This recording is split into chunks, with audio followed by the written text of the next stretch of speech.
বিনীত আহ্বান জানাচ্ছি, অনুরোধ করছি আন্তর্জাতিক খ্যাতি সম্পন্ন আলেমে দ্বীন বিশিষ্ট মুফাসসিরে কোরআন বাতিলের আতঙ্ক হযরত মাওলানা মুফতি আলী হাসান ওসামা বক্তব্য নিয়ে আসছেন। মুফতি আলী হাসান ওসামা।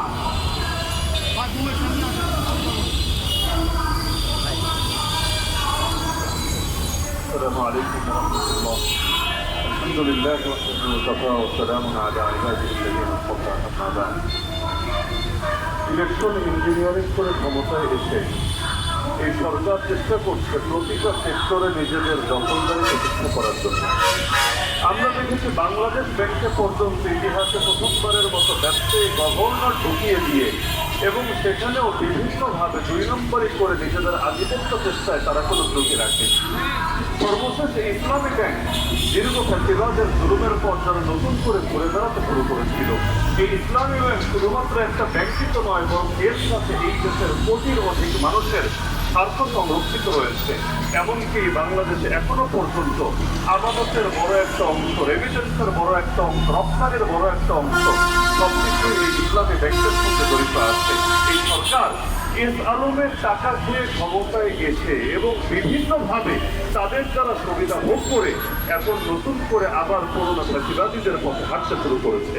তারা চাচ্ছে ইসলামী ব্যাংককে এস আলমের হাতে তুলে দিয়ে তাদের রাজনৈতিক উদ্দেশ্য হাসিল করবে এবং জুজুর ভয় তাদেরকে পেয়ে বসেছে। কারণ নির্বাচনে যেহেতু 2 নম্বরে করে ক্ষমতা এসেছে, এখন তাদের ভয় হচ্ছে অন্যান্য রাজনৈতিক দলগুলোকে যে কোনোভাবে হোক তাদেরকে ল্যাংড়া করে রাখতে হবে।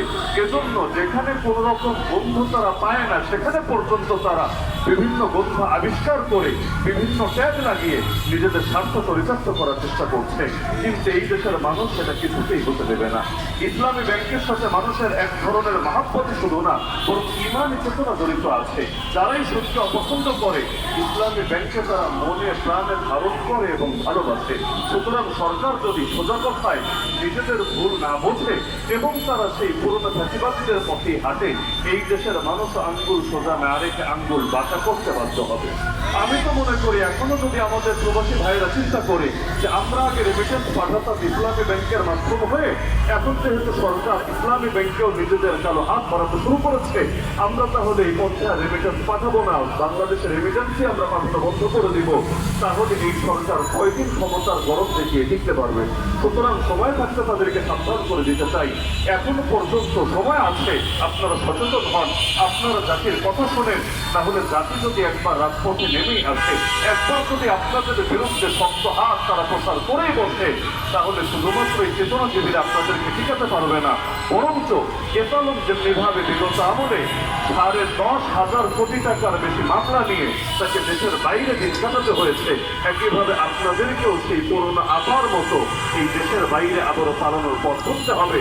সুতরাং সময় থাকতে সাবধান হন, জাতির কথা শোনার চেষ্টা করেন, ইসলামী ব্যাংকে যে বিতর্কিত নতুন দায়িত্বশীল বসিয়েছেন তাকে অপসারণ করেন এবং এর সমস্ত আমানতকারী যারা রয়েছে এবং যারা এর সঙ্গে জড়িত রয়েছে সেই গ্রাহকদের কথা আপনারা শোনেন।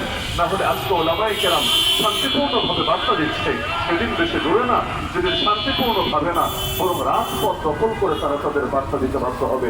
আল্লাহ তাআলা সময় থাকতে আপনাদেরকে সচেতন হওয়ার তৌফিক দান করুন। আমিন।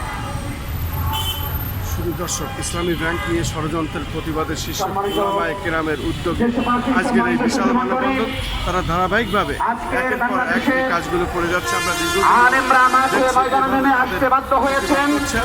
এদেশের সাধারণ গ্রাহক যারা তাদের আমানত ইসলামী ব্যাংকে রাখাকে নিরাপদ মনে করেন, সেই সকল সাধারণ গ্রাহক আমানতকারীদের আমানত যাতে করে কোনোভাবে খেয়ানত করা না হয়, সেই জন্যই আজ ওলামায়ে কেরাম রাজপথে নেমে এসেছেন।